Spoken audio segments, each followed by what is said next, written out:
Congratulations, you're engaged. This is Ahmed from Night Image Photography, your local Newmarket wedding photographer. Touching base with my good friend Robert from bobhawkins.com, Professional Disc Jockey Services, servicing Southern Ontario. How you doing today, Robert? Good, yourself, sir. Very well, very well. It's good to be able to do one more of these videos and get you on board here. It's hard to believe it's been 10 months since we did the last one. 10 months, maybe just shy of 11, but it's definitely been an interesting time with this COVID-19 going on. Yeah, it feels like a lifetime, doesn't it? It feels like something, I'll tell you that much. Being in our business, Christmas parties and stuff, we're absolutely zero this year. So it kind of just, you got to make sure you get up and do something every day so you just don't lay in your pajamas and give up. That's what I've come to find. So yeah, I honestly, the same thing for me. The Christmas, looking back at the previous season, this was the first holiday season that there was pretty much zero jobs in regards to Christmas parties. That's definitely one thing that was canceled across the board. And you found the same on your end? We did. It's kind of scary.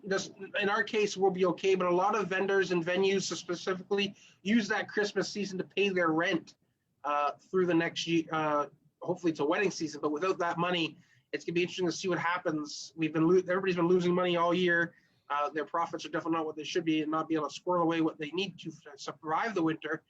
But we're going to see what happens now with venues and different vendors. That the reserve funds are gone in most cases. Like I say, we're lucky in our case. We're somewhat prepared for a rainy storm like this, not as much as we could be, but we're definitely going to be here when COVID's over. Yeah, definitely. The same thing on my end as well. So looking forward to, hopefully a positive turn into 2021. But I wanted to start, let's kind of do a little bit of a recap. I know we just talked about the Christmas holidays, but let's do a little bit of a recap. Why don't you tell us a little bit about what the first wedding season under COVID was like from a DJ perspective, from your perspective?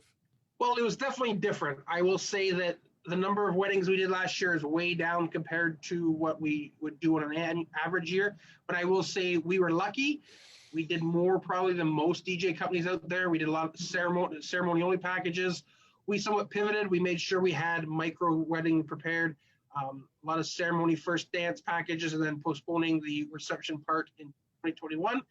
And like I said, we worked with our clients. We were there throughout the entire process. That's the key we found is be upfront with what the plans are, work through what they need, be flexible as much as you can, and understand that everybody's in the same boat. We're going through COVID, the couples are going through COVID, and it was just different, I'll say that much. Like I said, the venues we worked with were all great.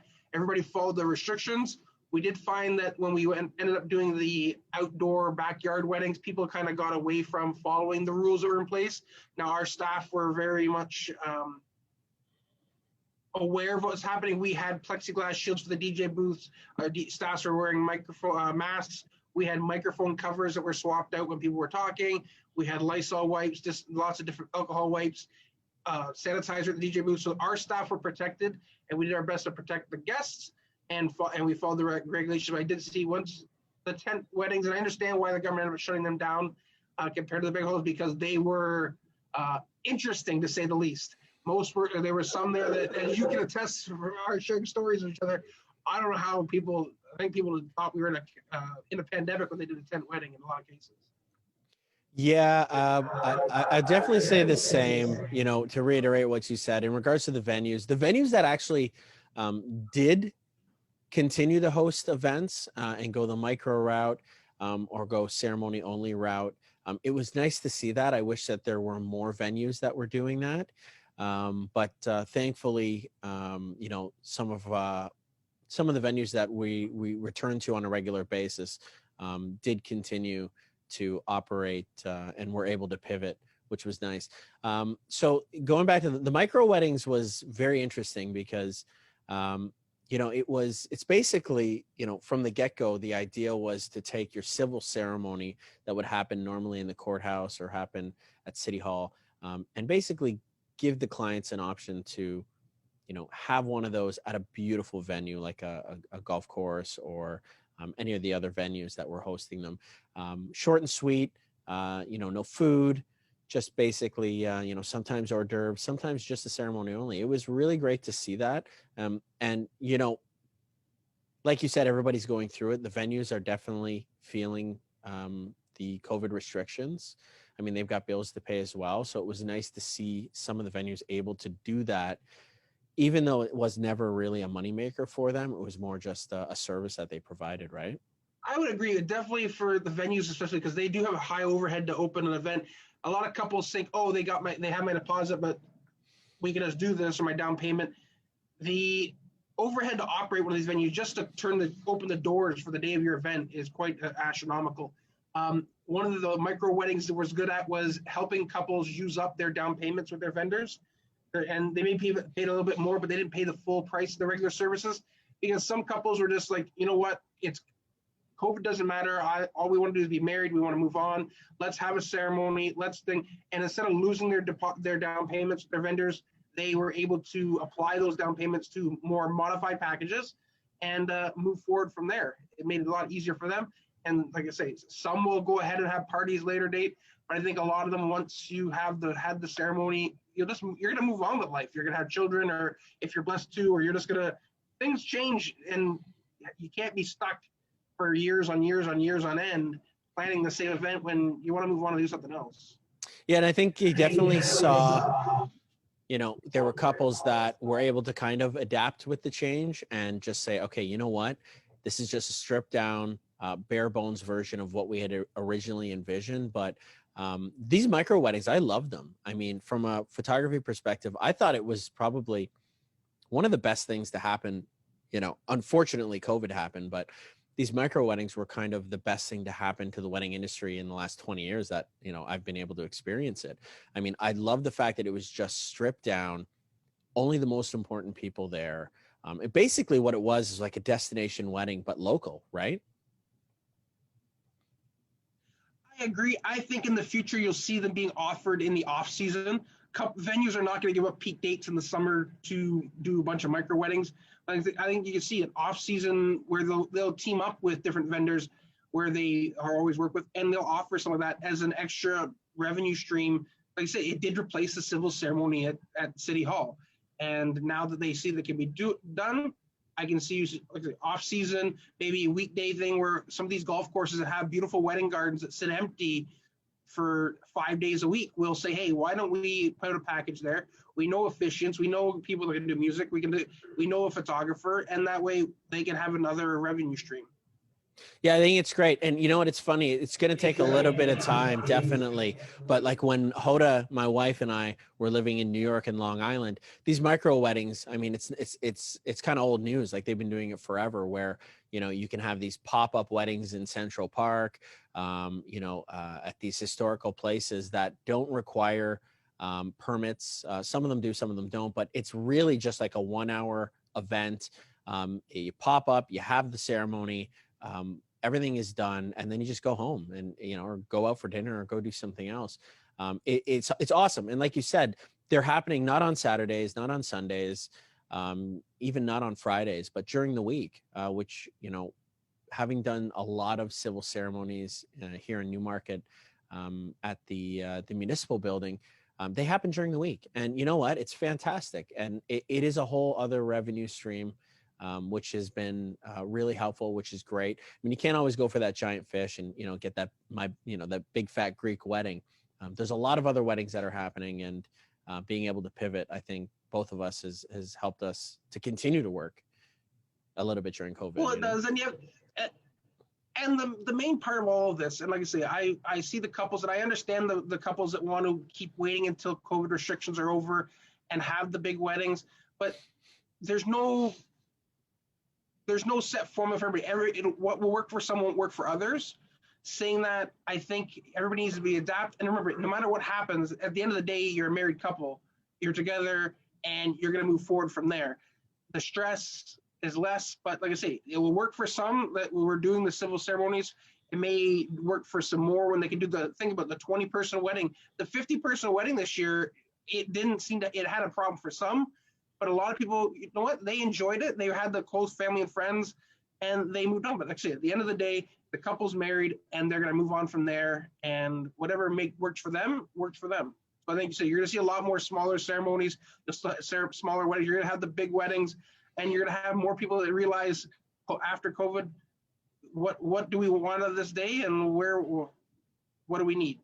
Yeah, I mean, I can't even count on my fingers how many couples, they either went through with the micro wedding, they either put everything on hold because they wanted the big wedding, or they just put everything on hold and decided, all right, we're going to start a family. And they were blessed and lucky enough to start a family, take all that money that they had, put on a down payment for a house, which, it's just interesting to see how you have so many different couples. They go through the exact same thing, and you're seeing a different reaction and different approach for everyone, but everybody's different. You just have to do what's best for you. I agree. And I see there's couples out there that love the idea, but then again, it's family pressures as well. So it needs to be a bit more a change in the perceived notion. Like I know you worked in the States. I have lots of DJ friends in the States. The Canadian wedding is a lot different than a lot of the American states where we go to 1 o'clock in the morning. I talk to my DJ friends out there. They're home by 11. They laugh at us as we go to 1 o'clock in the morning. They're short, sweet, and done, even though if they're a 200-300 person wedding. But up here, you're not going to see when we get back rolling, when COVID is in the rearview mirror, where people they're not accepting of that short, compact, everything done within 5 hours from ceremony, dinner, and dancing and gone. Different way of doing things up here. And like I say, but there needs to be a bit of a change. We need to be able to adapt. Yeah, for sure. And it'll take some time anyways, but I think we're headed in that direction. Yeah. Let's take a moment. Let's talk a little bit about, we talked about kind of, being able to pivot and things. So currently, we're both been very transparent since the beginning. Once this hit, we were doing these videos, speaking with other vendors, and, just what questions you should be asking your vendors that you currently booked. And now also what should you be asking if you're a new couple that's looking to book in 2022? What questions should we be asking those vendors before booking? So like in regards to a DJ, what are some of the, what would be, one or two of the top questions that a couple should ask in regards to COVID and their policies before booking with anybody? It's not even 2022. We have quite a few couples actually in the last couple of weeks looking and booking for 2021. So the first thing we've done is we're right out front and say, here's our policies. And that's what all the vendors should be doing, saying right before the couple books, because there's lots of horror stories out there of vendors that have taken money and disappeared, or the non-refundable down payments or the non-transferable down payments are very strict rules. So we go out of our way to ensure that the client is educated on our end as much as possible. And we find communication is, I will say we've already reached out to every one of our wedding clients for 2021 and let them know our policies just in case, because there's going to be couples that want to move out of 2021 to 2022, whether they're a bride that had originally booked for this year or a couple that booked for this year, or a couple that booked for last year and already have done 1 or 2 postponements. They want to postpone again. So we've gone out of our way. First question you're going to ask your vendor is saying, what is your policies in regards to COVID, specifically COVID, and how my down payment is handled and how further payments are handled. Next is, what are your restrictions? So in our case, we've done it where you're now able to transfer your down payment to another date. If you actually, we have 4 options. Let me start from that. First option is, and the one we hope that everybody's going to have, is their wedding's going to take place on the day they planned and everything can move smoothly. Restrictions will permit that, and we'll work through it with the couple. Option 2 is going to be where the couple decide to do the micro wedding. We take their down payment and we apply that to a micro wedding package, which we build for them. And we do the ceremony, and maybe we have a couple options. One includes first dance and formal dances. One doesn't. And then one is with a small cocktail reception afterwards. And we move on from there and we're over. Next is the couple need to postpone until next year. We have a date set. So we just sign a new contract. We transfer their down payment and we transfer all their details of the event to the next year. And the last option, which we have offered our clients, is a letter of credit, which is fully transferable. That way, if they have not set a new date as of yet, they can take that letter of credit, which will be for the full amount of their down payment, and take it with them and bring it back to us when they're ready to move forward with a new date or whatever that way, and that way they have it. And that is the time limit is now actually been extended. It was originally going to be for 1 year from the original contract date. We are now extending it to January 1st, 2025, that couples will have to use that. And even after that, heaven forbid, if it needs to be done, we will work with it and work with the clients. And it's also fully transferable. So if they don't have a use for it, they can gift it to a friend or family member or sell it, and that person can use the letter of credit. So they're not going to be out of the pocket money from on our end anyway. Oh, that's great. That's great. And I think we've definitely kind of taken a similar approach, so in regards to, allowing customers to book if they've got a new date and just transfer everything over as well. If they haven't chosen a new date, that deposit is then credited towards, actually what we've done is if they've decided to just do an elopement service, using that deposit to cover the elopement service, and then whatever's left from that initial deposit, being able to use that in the form of gift certificates that people have gifted actually over the Christmas holidays. So let's say they had a $800 deposit, and the elopement service only required $500 worth of service, leaving a little bit of a balance of $300. We then took that $300 and then broke it up into $250 gift certificates, valid for a family portrait session that they then gifted on to family and friends. So definitely you want to make sure that the vendor that you're working with has some flexibility. I mean, I can't question what other vendors are doing, but if a couple is booking another date, number one, you as a customer, as a client that's getting married, before you choose another date, you should be, and that's one of the things that we had stressed was get your vendors into the conversation before you sign anything with the venue if you're choosing another date. That's number one. It's the most important thing, right? It is. Now, keep in mind, that's our policies, and our costs are a bit more fixed than others. I know I talked to some venues and different caterers, and the issue they're finding is people are canceling or postponing or changing it, and they have costs that have already been laid out. Now, we are laying out costs. Like say, at my office here, we're paying for hydro heat. I have staff that needs to be supplemented with their income and stuff like that. But caterers, if you've gone for tastings at the venue, they've paid for food, they've paid for that stuff. So there is some outlay of money. So some couples are saying, well, in our case, we're just transferring the down payments over. Other vendors are saying there is somewhat of an administration fee or amount taken out of it. But in a lot of cases, it is justified. Like I say, they have paid their staff. They've spent the time building the event already. They've had a tasting or two and worked with you that way. So if they've had those expenses and they're going to say, well, we can give you a letter of credit to use, but it's going to be minus a certain amount. That's just covering, you have spent money with our service, these different vendors. Yeah. That way they say, oh, I give you a down payment, that's just for your date. Well, you have to look more like, is your down payment is covering everything up to the date of your wedding, all the administration and that way. So there is a little bit of give and take. And I've said this to a couple of vendors and couples, and I get mixed reactions, but we're all going to feel the hurt. If everybody feels a bit hurt in this situation, it means everything's been done right. If the vendor thinks that they've won, or the couple thinks they're won, then it's not been a fair and equal transaction, and there's an issue. So everybody has to be open to discussion. But like I say, be aware that there is expenses the vendors have run for your event even before the event is taking place. Biggest thing I see on the different Facebook groups and stuff like that saying, I gave I've given vendor A this money, they haven't done anything for me. I deserve my money back, or I deserve a full letter of credit. Right. Work has been done from the minute. Now, like I said, I look at it this way. Before the down payment's given, there's lots of work done, but you would have done that for how many clients you prepare quotes for and how many potential people you speak to that may or may not hire your services. But once a down payment is paid and you proceed that way, expenses do happen and have been, like I said, the caterer is the perfect example. They've done a tasting with you. The food's got to be paid for somehow. So that if they are offering you a letter of credit minus the services, or in your case, with your engagement shoots, that is a cost, and it does have to be invoiced. The amount of money that's being letter of credit in most vendors' cases being returned to the vendor or to the client. In regards to cash refunds, I think you'll find that more established businesses, like I say, ourselves, we are doing the letters of credit.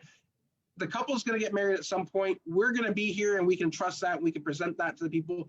I have no concern about disappearing, so that's why we're offering the letter of credit. But be open to discussion with your vendors. But vendors on your side, you should have already told your clients what your restrictions are, what your regulations are regarding to COVID. Like I say, we did it last week when we looked at the projection for the summer, and having multiple clients reach out to us saying, what's the plan? And we just said, hey, we're here. We're still in business. Here's the plans. We'll work with you. Reach out if we can answer any questions for you. Yeah, And no, that's it's great. And I think they definitely appreciate that. It does. Excellent. Yeah, definitely the engagement shoots has been one of those things where for the basically what I had done in regards to the elopement packages. So let's say a couple was decided to do just an elopement in their backyard or on a small property, which is what a lot of them have done. I think I did about 10 or 12 of those. So 1 hour photography service for the ceremony. Let's say their initial package that they had purchased was for 10 hours of photography service. Right off the bat, I gave them the option. Number one, you know what? It's all local anyways, so I'm not driving a far distance. Giving them that 1 hour service and just minusing it from the 10-hour package on the wedding day, or giving them the option to just pay the hourly rate for that elopement package because they didn't want to compromise their wedding day coverage and lose any more time. But that option was given to them. They could go either way. And most of them chose to just pay for that extra hour for the elopement package as opposed to using up the time that they already had booked for that wedding that was then rescheduled for 2021 or 2022, which was good. But yeah, definitely a couple times where the couples decided not to have the big wedding and just do the elopement package. The credit that was given to them was minus the engagement shoot, and the invoice states it clearly that, you know what, there is a value to that engagement shoot. Whether or not it was given to them or not, it does hold a value. It is about 2 hours of photography time plus the editing time on top of that. So, but there have been no complaints or issues with that at all. So everyone pretty much understands it. So I think that's something we, as vendors, we've learned this through COVID is everything we do does need to be justified or invoiced to the event. I know we've done it before that, but some people have not done that, and they're learning now because they're having these conversations with the couples saying, what did you do for this money that you've received so far? And it's like a lawyer. They bill by the minute, but they bill by the 30-second block or however they do it. We somewhat learned that way where you need to be able to justify your down payment was this much. You've spent this much of your down payment already. Yeah. And that just comes with time and experience, right? Correct. All right. So what do you, the big question, Robert, what do you think is, what's 2021 going to look like? Well, I don't, like I say, I'm not these are just my predictions. Now, I know this is going to upset a lot of people. I'm watching the Facebook groups and the thing, and I see they're starting to wake up now, and understand that COVID's not over. I know we were all looking at Virginal saying, oh, 2020 is over, COVID's done, we're back in business. And like, unfortunately, I'm looking at it. We're going to be lucky if we can operate this upcoming wedding season the same way we did last year, with the restrictions in place, 50 people, 100 people outdoors. I think we're going to be lucky at that. Now, I did look at the phase when we went in November 3rd, the announcement from the government, we went to the colored zones. They did start allowing dancing unless you're in the red zone. So that is a positive part of it. But I'm looking at, and that was on page, I think, 13 of the slides that was in that slideshow package. There's information on our Facebook page about that. But I'm looking at another year of very restricted capacities, event happenings. Couples are going to be out. They said they're asking the questions now on the different social medias, hence why we've gotten together to do this video. But it's going to be definitely like last year, hopefully. If the numbers keep going the way they are right now, I can see even tighter restrictions, which are going to be interesting. But once we can get outside, things cool down, and we're hoping that we're going to at least be last year. I know there's hope for with the vaccine, the end of the year we'll be back to normal numbers. But I think if you're thinking of planning a 300-person wedding, this summer is not most likely going to be the year to have your 300-person, 400-person wedding. Unfortunately, now we're talking to clients. We're providing quotes for this type of package, but we're very clear on here's the deal. We'll gladly quote it. We'll gladly perform for within the restrictions. And if you decide to postpone, again, we already have everything in black and white. The couple knows what our plans are and how we're going to work together to make everything work. Yeah, no, that's great. Like I say, it's definitely going to be interesting. We have a couple of other interests that I know we have not-for-profit that we are very big in, and we've already realized that they hold a lot of events, and there are a lot of large events throughout the summer, and we're already pretty much decided that the events are in static events in one place are not going to be happening, and we're going to have to pivot that as well. So like I say, it's going to be another rough year, and even this year is going to be the year that shows the true business operators and the customer service compared to last year. Last year, we were all equal. Nobody knew what was going on, but now that you've got into COVID, we've all experienced it. The vendors should have policies in place and ready to go from last year that can be adapted based on current restrictions. But unfortunately, there's going to be a lot of vendors that just are unable to make it through this. The reserve funds are gone, or they've pivoted as well. They need some sort of income. There's been no income now for, if you look at most wedding vendors, their wedding season, other than the DJs and the banquet halls and some of those, it ended November 2019. At the beginning of November 2019 was the end of their wedding season. They've now gone over a year and a few months with maybe a handful of weddings compared to what they do, and their reserve funds are taxed, and they're going to be looking at other income opportunities. Now, hopefully, once COVID's over or COVID's restrictions are lax, they'll be able to bounce back into our industry or into the wedding industry. Then again, I've talked to lots of vendors and have said, I had so many Saturdays or weekends off last summer. Why have I been working in the wedding industry all these years and giving up my weekends? I enjoyed them. My family enjoyed them. So they would decide that they're going to finish the contracts they have, and they're not going to continue on the industry, saying that it's in my blood, that we've been in the wedding business my entire life. Now, I've enjoyed some time with my significant other during the summer, but we're starting to look forward to getting back to work at some point. Right. Or then, even become a little bit more picky and choosy about what jobs they end up taking, right? I think you'll see some of that. Like I said, I'm seeing in our industry, because it's such a gig economy, and the gig was one of the first things that bands and DJs were the first gig economies, really. I'm seeing a lot of them starting to sell off their equipment. I think they're moving on to something else, but you never know what's going to bring. We don't know how long this COVID's going to last, and they said they're using the money. They need the income. You can always, once you have the skills and the mindset, the equipment that you use is just part of a tool, like a hammer and a toolbox for a carpenter. So right. they can resupply themselves, but it's going to be interesting. Yeah, I'm definitely, we are going to definitely see how vendors, how they navigate with their clientele. Like what's customer service going to look like this season, where, everyone kind of has an idea about what's going on. And, when we're through this, what kind of lasting impression as a vendor do you want to have on the industry and have, in regards to your name, with regards to like the general public, right? So it's difficult. You're but I think now. Oh, go ahead. Sorry. No, I was just going to say, and it's really important. I think you made a good point about, it's not one person feeling as if they're winning over another, but pretty much everyone is going to, just be somewhat a little bit unhappy, I think, in order for things to. I think so too, but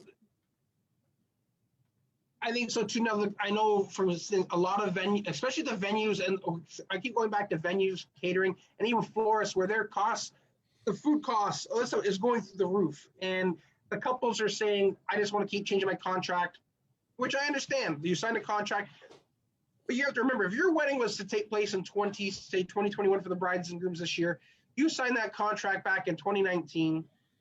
If you're, or even 2020 is probably better. You signed it in 2018, they had their prices set.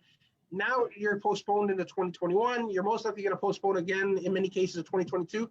Those costs are going up. So couples are going to have to be aware that certain vendors are going to have to charge you a rescheduling fee of some sort to cover those costs. None of us expected to have a wedding from a year ago still in the books in another year from now.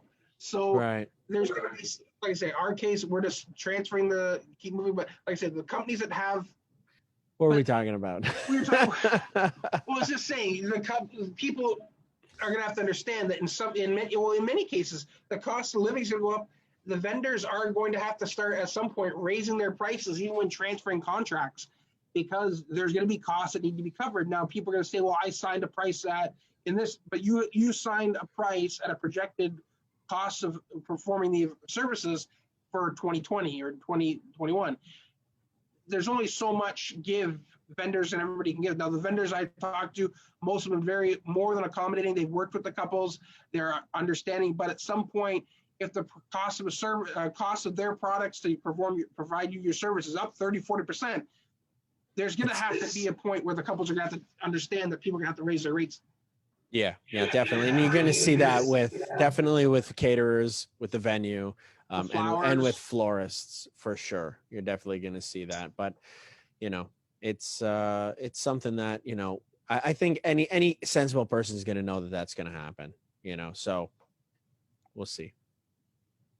And it's going to be interesting. But that's about it, Robert. Thank you so much for the time. It was great chatting with you. No problem. I appreciate appreciate us checking in with this. COVID's definitely going to be interesting. It's here for a while to stay.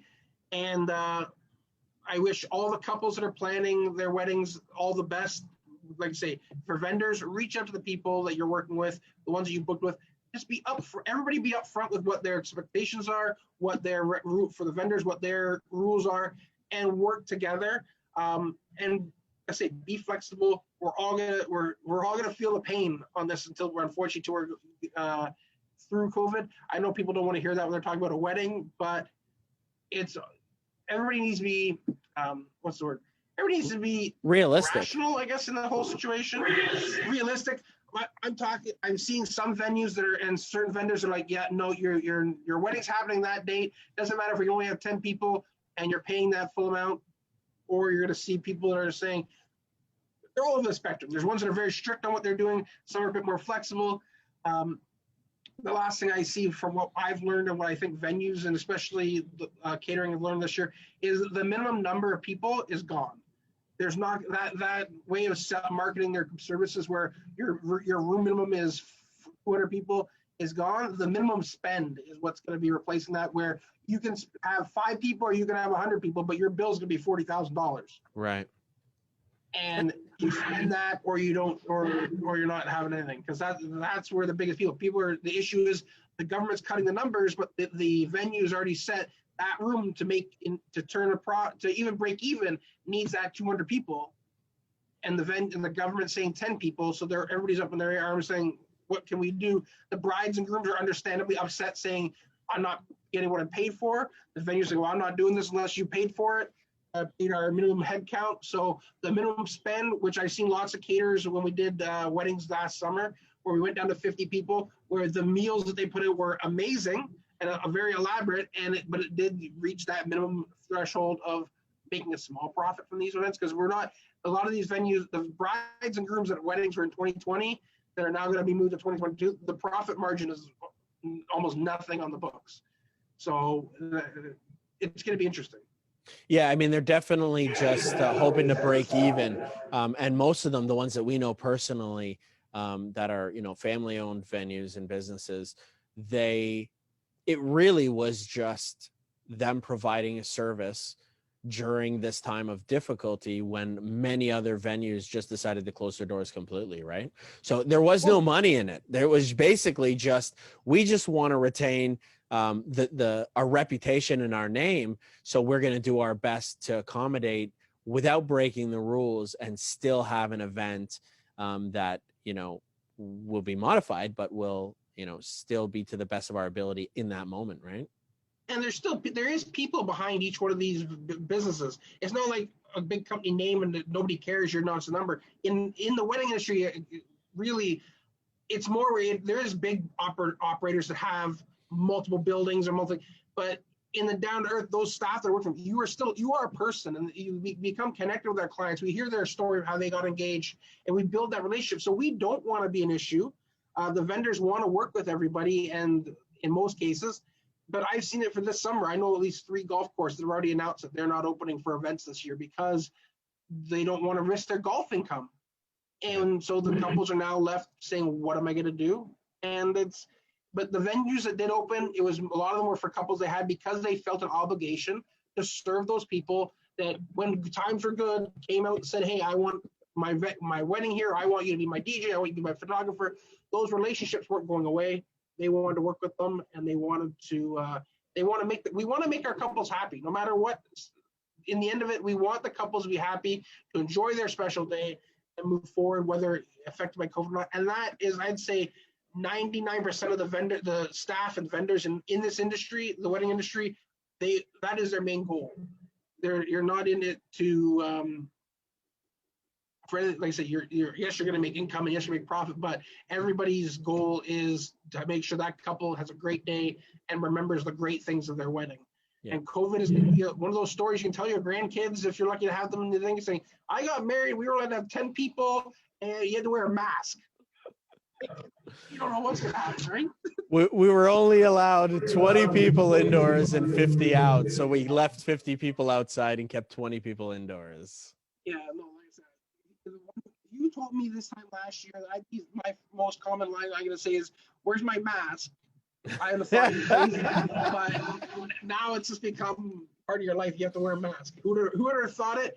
But like I say, we've adapted and overcome as a society before, and we're going to do it again. All right. Well, always a pleasure talking with you. Look forward to getting back to work, and here's to a good 2021 season. Well, 2021, we're going to we're going to do whatever we can to make the clients happy, and it was great seeing my friend, and I truly appreciate the opportunity for us to have these little conversations that we do. All right. We'll check in soon. Okay. Okay, all right. Have a good one. Definitely. If you're looking for a DJ, looking to book a DJ for your 2021, 2022, and even 2023 event, have a look at bobhawkins.com, Professional Disc Jockey Services. And again, if you're interested in photography services, I'm Ahmed from Night Image Photography, your local Newmarket wedding photographer. Take care.